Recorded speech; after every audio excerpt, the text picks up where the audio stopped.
The spouse manual and why you need it and what it is.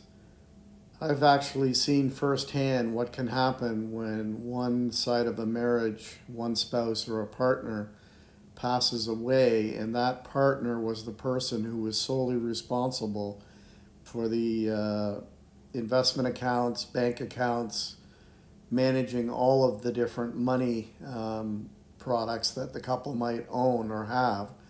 And all of a sudden, the person is not only stuck with grieving for their lost partner, but now all of a sudden they don't have access to bank accounts, investment accounts, or anything to do with their financial life.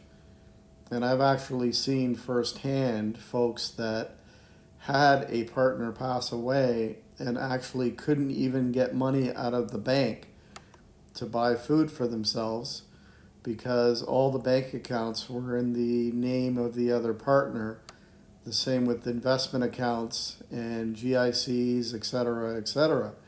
And I know that for our family, I manage all the money, and I've created a spouse manual not only for my wife, but also for one of my children to be able to help my wife if anything happens to me.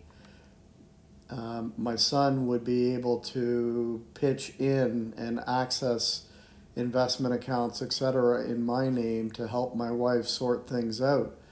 So let's look at some other factors and what should be in this manual.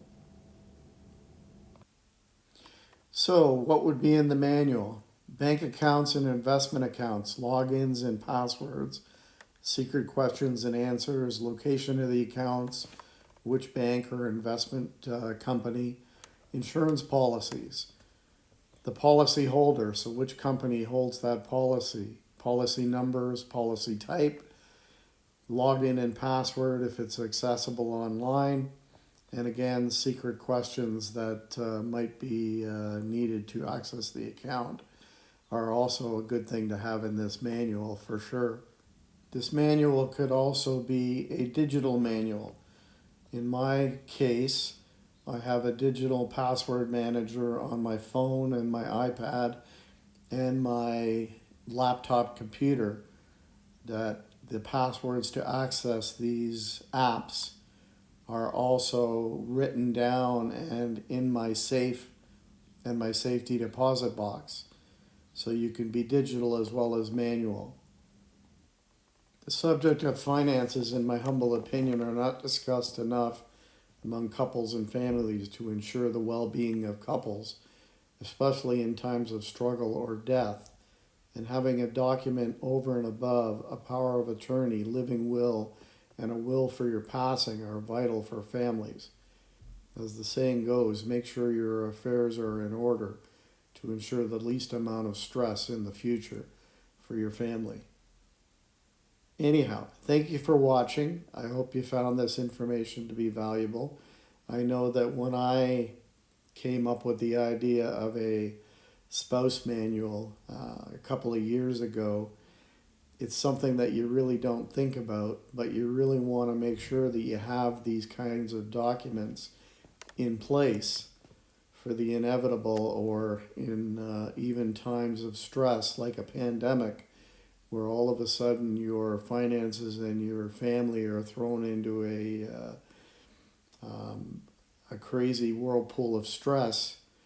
You need to have things in place to guide you through these times. So thank you for watching.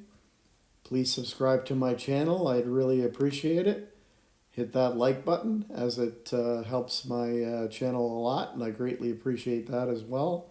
It's free, and please hit the notification button as I will be coming out with future videos on these types of subjects in the future, which I think can help a lot of people. Thanks a lot. Have a great day.